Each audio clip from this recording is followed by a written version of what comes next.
2027 World Cup, we are struggling with the fast bowling backup. We don't have it. He is your trump card for 2027 World Cup. Hey guys, welcome to Gautam's Dugout. So we are back again with the same segment which I told you guys that we'll be doing, and that is rating the players, giving the scorecard to all the top performers from the series which India has played. And this time, India versus South Africa. So I'll be choosing 6 players, and this time I am coming up with some other thing as well, where I'll be rating few players from this South African rank as well. Before we move to that segment, let's talk about how the series panned out. If we see 2027 World Cup, that is very far away. It is almost couple of years down the line. वो World Cup start होगा almost in November 2027. We are not even sure right now कि कौन से हमारे 15 players वहां पे represent करेंगे, because बहुत ज्यादा टीम मैनेजमेंट में चॉपिंग चेंजिंग हो रहा है. किसी भी प्लेयर को अपना आज की डेट पे बिल्कुल श्योरिटी नहीं है कि वो इस टीम का परमानेंट फिक्स होगा. एंड अगर मैं इंडियन टीम के बारे में बात करूं एंड देखूं कि what are they struggling with, there are many things. Firstly, depth in the bowling department. When Hardik Pandya goes out, when Jasprit Bumrah goes out, when Mohammad Shami is not there, we are struggling with the fast bowling backup. We don't have it.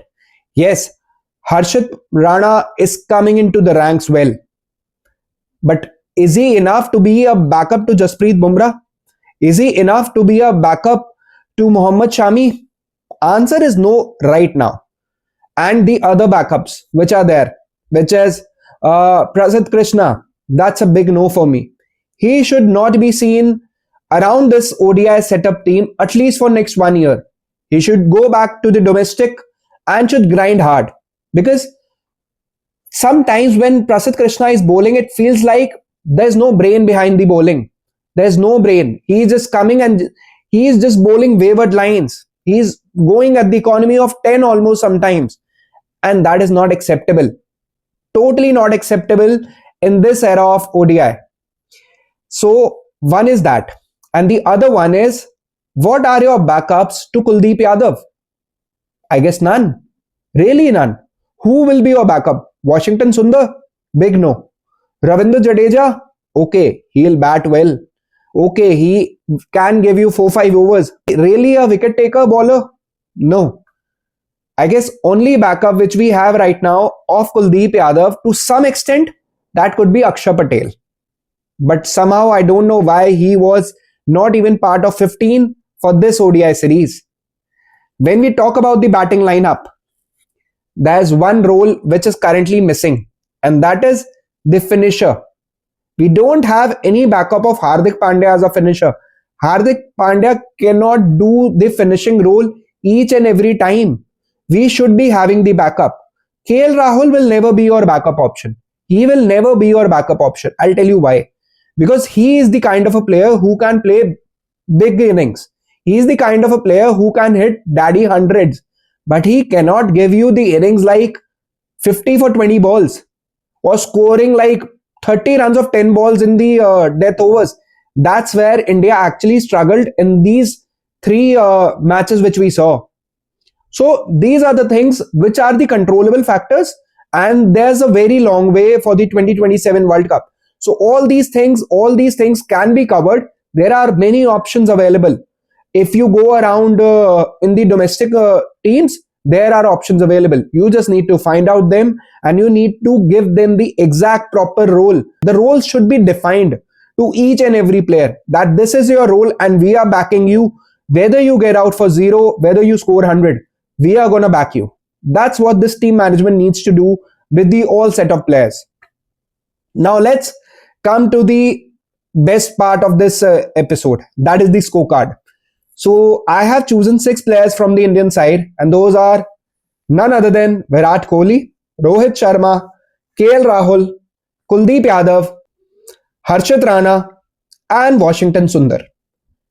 So Virat Kohli, I guess Virat is back, and Virat is back to the old Virat of 2016. Yes, Virat ने हमें proper vibes दी हैं 2016 era वाले विराट की. The way he played, the way he dominated the bowlers, Virat is now not holding back. He is making sure that if the ball is there in his area, he will make sure that the ball is going out of the park. He's making sure that. मैंने विराट को कभी नहीं देखा that he is hitting this much amount of sixes in one single series. I guess he hit somewhere around 11 sixes in 3 matches. I have never seen that. He is making sure that the strike rate is above 100 all the time. The best part of Virat, what we see is how he runs between the wickets, how he makes sure that ODI is the game where it's not always about boundaries. It's always about how you rotate the strike, how you make sure that you are taking singles and doubles. That's where you totally burn down the bowlers, burn down the fielders. And that's where Virat is at its best. So what the score which I am going to give to Virat for this series would be 9 out of 10. You guys will be saying, are you crazy? आप विराट को 10 out of 10 भी दे सकते हो.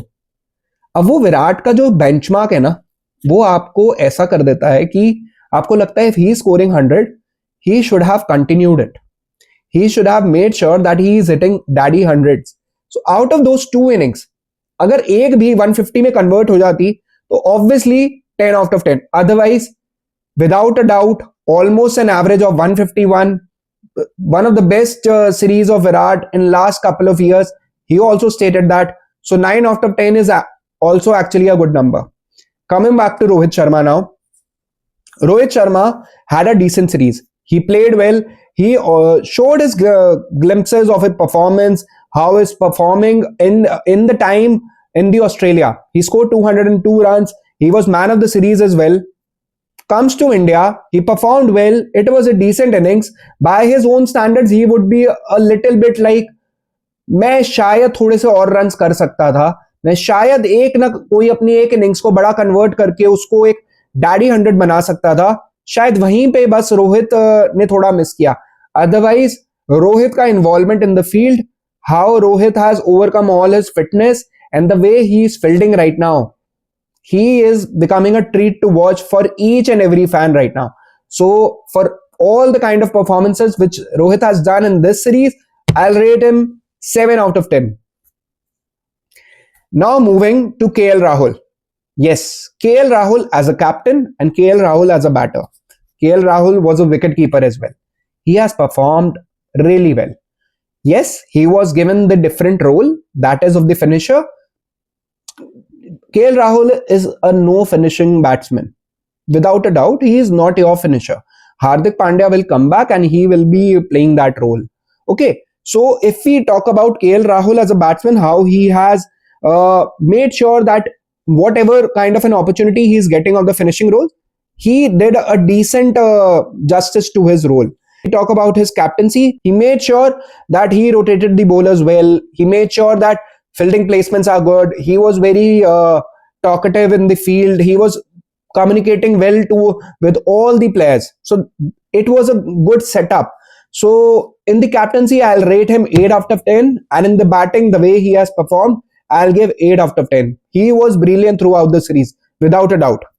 Now coming to your trump card, Kuldeep Yadav, how he has played. Kuldeep Yadav has been your pick of the bowlers in all of the last almost 5-6 years. He has been your pick of the bowlers in all formats. I am happy that Kuldeep is becoming a 3 format bowler. I am really happy about that. So rating him on just one single series, rating him on just one single match, yes, sometimes he is giving too many runs. Yes, but he is making sure when he is giving runs, he is picking up crucial wickets also. That's what he did in the first match and that's what he did in the last match as well. Yes, second match was very, we can say that it was an average one for Kuldeep Yadav, but it was a brilliant series for Kuldeep Yadav overall.